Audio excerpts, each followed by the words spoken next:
feuille apparente ici, elle continue de descendre derrière ce tablier d'acier et elle est là, directement au contact du feu. Hein. Le feu, vous voyez, je l'alimente avec quelques déchets de scierie, mais je vais l'alimenter également avec les pailles de la distillation précédente. On fait du recyclage.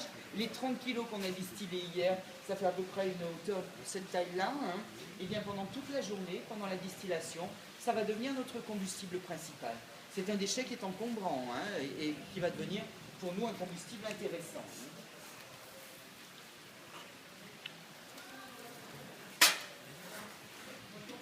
Alors quand on démarre une distillation, on commence par mettre dans le bas de la cuve ici une cinquantaine de litres d'eau au départ. Hein.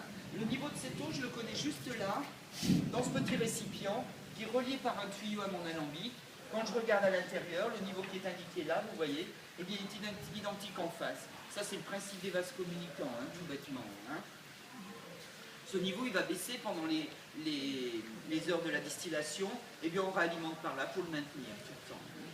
Une fois que l'eau est dans la cuve, grâce au système de palan, vous voyez là-haut, on fait descendre une grosse grille métallique comme ça.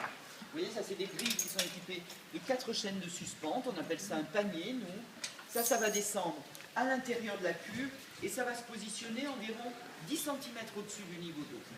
Et c'est là-dessus qu'on pose les gerres. Hein. On va croiser nos gerres, faire un matelas très très dense, très compact, 30 kg, c'est 25-28 germes en général. Hein.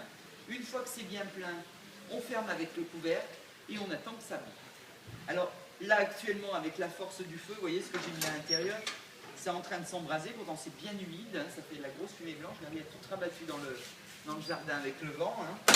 On est devenus les spécialistes de la fumée blanche. Hein. On pourrait travailler pour les élections de pape. Ils ne vont pas nous embaucher tout de suite, mais cette année ils en ont pris un jeune. Hein. Donc quand l'eau monte en ébullition, eh bien la vapeur s'élève. Hein. Cette vapeur, elle va passer à travers la grille et elle va s'engouffrer dans nos pailles de lavande. C'est la chaleur brûlante de cette vapeur qui déchire les petites capsules et qui libère l'huile essentielle. La vapeur continue à monter et elle entraîne l'huile avec elle. Le petit mélange, vous voyez, va monter dans la partie haute, passer le col de cygne de ce long tuyau qu'on appelle une cornue et redescendre à l'intérieur de cette pièce. Cette pièce ici, ça s'appelle une lentille et elle est arrosée en continu avec de l'eau très froide. À l'intérieur de la lentille va se créer ce que l'on appelle la condensation, le choc thermique qui permet à la vapeur de redevenir liquide. Hein. Ce liquide entraîne notre huile dans la partie basse ici et c'est uniquement après environ 6 mètres de spirale que notre mélange ressort refroidi, juste là. Hein.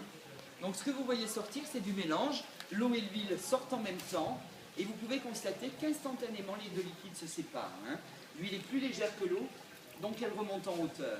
Pour la récupération de cette huile, ben là aussi je vais utiliser le principe des vases communicants. On va attraper par en bas le liquide le plus lourd et récupérer par le haut le plus léger.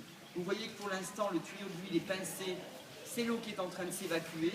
Et bien si je fais l'inverse, si j'arrête l'écoulement de l'eau et que je libère l'écoulement de l'huile, grâce à ce qui coule ici, le niveau remonte tout doucement et dans quelques secondes, vous allez voir passer l'huile essentielle.